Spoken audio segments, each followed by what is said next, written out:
എല്ലാവർക്കും നമസ്കാരം. ഞാനിപ്പോൾ ഇരിങ്ങണ്ണൂരേക്കാണ് പോയിക്കൊണ്ടിരിക്കുന്നത്. അനിയത്തിയുടെ കുട്ടിയുടെ ബർത്ത്ഡേ ആണ്. ഒരു 72 കിലോമീറ്ററും നന്മണ്ടയിൽ നിന്ന് പോകാനുണ്ട്. 5 മണിക്ക് പോയി 8 കാലൊക്കെ ആകുമ്പോൾ ഞാൻ അവിടെ എത്തിയിട്ടുണ്ടായിരുന്നു.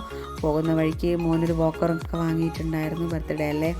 അപ്പോൾ രാത്രി 12:10 ആയപ്പോൾ ഞാൻ ചെറിയൊരു ബർത്ത്ഡേ സെലിബ്രേഷൻ്റെ വർക്ക് ചെയ്തിട്ടുണ്ടായിരുന്നു. അതിനുശേഷം രാവിലെ ആയപ്പോൾ മോനെ ഒന്ന് കുളിച്ച് ഒരുക്കി റെഡിയാക്കാനുള്ള പരിപാടിയായിരുന്നു. മോനാണെങ്കിൽ ഒന്നും സമ്മതിക്കുന്നില്ല.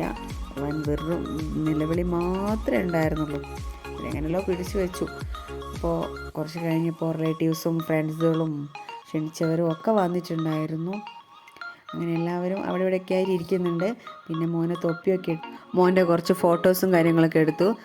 വൈശാഖേട്ടനും ബിജുവേട്ടനും കൂടെ അവിടെ തന്നെ മക്കാറാക്കി ഇരിക്കുന്നുണ്ട്. അതൊക്കെ സഹിക്കാൻ പെട്ട പാടേ. എന്നിട്ട് ഞാൻ വിട്ടുകൊടുത്തില്ല. ഞാൻ വീണ്ടും ഫോട്ടോ എടുക്കാൻ തുടങ്ങി, വീഡിയോ എടുക്കാൻ തുടങ്ങി. അമ്മയൊക്കെ ഭയങ്കര തിരക്കില്ല. അങ്ങനെ അമ്മയൊക്കെ ഏകദേശം ഒന്ന് സൈഡായി നിൽക്കുകയാണ്. അപ്പോൾ മോന് ഭക്ഷണം കൊടുക്കണം. മോനാണെങ്കിൽ പറയുകയാണെങ്കിൽ എനിക്കിനി ചോറ് വേണ്ട എന്നുള്ള ആ ഒരൊറ്റ കണ്ടീഷനിലാണ് വാവ ഇരിക്കുന്നത്.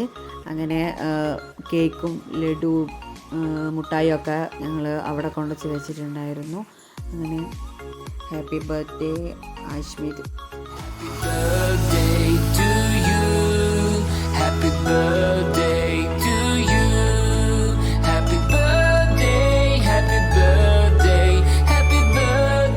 കേക്കൊക്കെ കട്ട് ചെയ്ത് കഴിഞ്ഞിട്ടുണ്ടായിരുന്നു. അതിനുശേഷം എല്ലാവരും ഫുഡൊക്കെ കഴിക്കാനിരുന്നു. അവന് എല്ലാവരും കുറേ ഡ്രസ്സുകളും ഗിഫ്റ്റ് ഐറ്റംസൊക്കെ കുറേ കൊണ്ടു കൊടുത്തിട്ടുണ്ടായിരുന്നു. അപ്പോൾ ഇതൊക്കെ കണ്ടപ്പോൾ ഉണ്ണിക്കുട്ടനാണെങ്കിൽ ഭയങ്കര നിലവിളി, എനിക്കത് വേണമെന്നൊക്കെ പറഞ്ഞു. പിന്നെ അവൻ്റെ കുറേ ഫോട്ടോസൊക്കെ എടുത്തു, ഭക്ഷണമൊക്കെ കഴിച്ചു. ഞങ്ങൾ വീണ്ടും വൈകിട്ട് നേരെ തിരിച്ചു പോന്നു. നന്മണ്ട എത്തുമ്പോൾ എല്ലാം കൂടെ ഏകദേശം ഒരു 8-8:30 ആയിട്ടുണ്ടാവും രാത്രി. 3 മണിക്കൂറിൻ്റെ യാത്രയാണ്. 3-3:10 ആ ഒരു ഗ്യാപ്പിലായിരുന്നു വീട്ടിലേക്കുള്ള യാത്ര.